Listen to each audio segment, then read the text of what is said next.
গ্রীষ্মের তীব্র গরমে পানি সংকটে বিপর্যস্ত খাগড়াছড়ি জেলার মাটিরাঙ্গা উপজেলার দুর্গম গ্রাম হাজাপাড়া নেই গভীর নলকূপ, পানি সংরক্ষণেরও কোনো ব্যবস্থা নেই। ত্রিপুরা সম্প্রদায়ের প্রায় ৬০০ মানুষকে পানির জন্য প্রাণান্ত পরিশ্রম করতে হচ্ছে। দুর্গম হাজাপাড়া ঘুরে এসে সহকর্মী রূপায়ণ তালুকদারের প্রতিবেদন।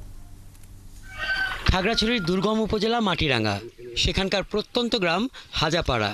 উপজেলা সদর থেকে ১.৫-২ ঘন্টার পায়ে হাঁটা পথ। সারা বছর তাদের কুয়া, ছড়া, গিরি, ঝিরি ও নালার পানি খেতে হয়। শুকনো মৌসুমে সেই ছড়া, নালা, গিরি, ঝিরি শুকিয়ে গিয়ে পানির সংকট তীব্র হয়। কোনো গভীর নলকূপও নেই গ্রামটিতে, নেই পানি সংরক্ষণেরও ব্যবস্থা। আমাদের গ্রামে একটু খুব পানি কষ্ট, পানি খুব খাতরা হয়েছে, খাইলে আমি একটু অসুবিধা হয়।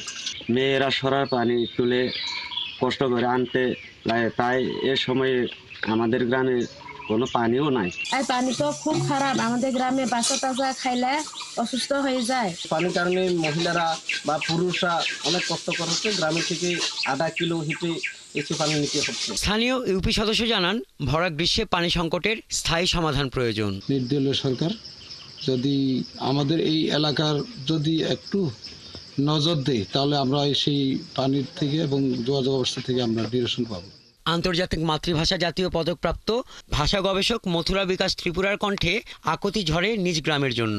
দাবি জানান যোগাযোগ ব্যবস্থার উন্নয়নের। যোগাযোগ ব্যবস্থা উন্নত করা দরকার এবং যোগাযোগ ব্যবস্থা উন্নত করার মধ্য দিয়ে এখানে অন্যান্য ইনফ্রাস্ট্রাকচারগুলো কাজ করা দরকার এবং এখানে একটা এই যে কমিউনিটি ক্লিনিক হতে পারে।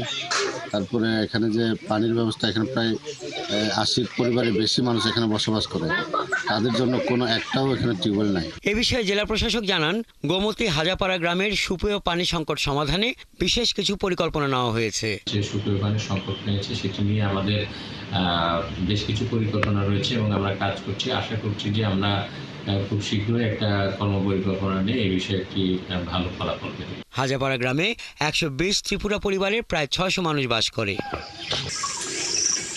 হাসান আহমেদ, ৭১।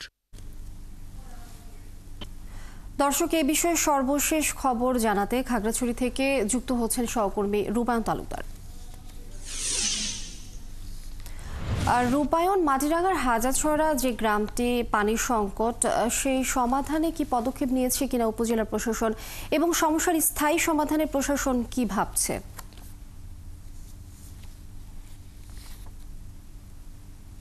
হ্যাঁ লিনিয়া, আপনি যেমনটি বলছিলেন, এই খাগড়াছড়ি জেলার মাটিরাঙ্গা উপজেলার গোমতী হাজাপাড়া একটা খুবই দুর্গম এলাকা। যে গ্রামে যেতে হলে দুই দিক থেকে প্রায় ১.৫-২ ঘন্টা হেঁটে যেতে হয়। সেই গ্রামের লোকদের অনেকগুলো সমস্যার মধ্যে মূল সমস্যাটা হচ্ছে পানি। তারা সারা বছর পানি সংকট কষ্টে থাকেন।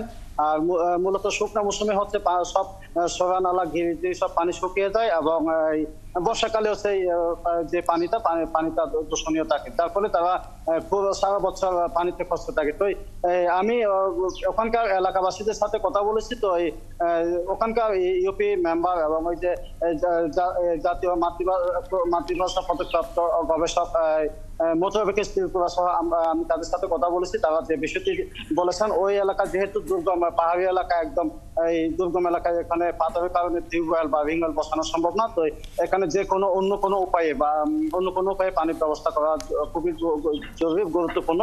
আর এই বিষয়টা নিয়ে আমি হাজাপাড়া থেকে ফিরে খাগড়াছড়ি জেলা প্রশাসক এর সাথে কথা বলেছি। তিনি বলেছেন বিষয়টি আসলে তিনি ভেবে পাচ্ছেন, যেহেতু পার্বত্য জেলা খাগড়াছড়িতে শুধু হাজাপাড়া না, বিভিন্ন এলাকাতে পানির সংকট থাকে মূলত শুকনো মৌসুমে। তো তিনি ইতিমধ্যে ঊর্ধ্বতন কর্তৃপক্ষকে এই বিষয়টা নিয়ে জানিয়েছেন। তবে হাজাপাড়া বিষয়টা নিয়ে তিনি স্পেশালি বা উদ্যোগ নেবেন বলে খাগড়াছড়ি জেলা প্রশাসক আমাকে জানিয়েছেন।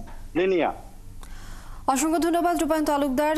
দর্শক, খাগড়াছড়ি থেকে আমাদের সহকর্মী রূপায়ণ তালুকদার যুক্ত ছিলেন এবং তিনি জানাচ্ছিলেন সর্বশেষ পরিস্থিতি।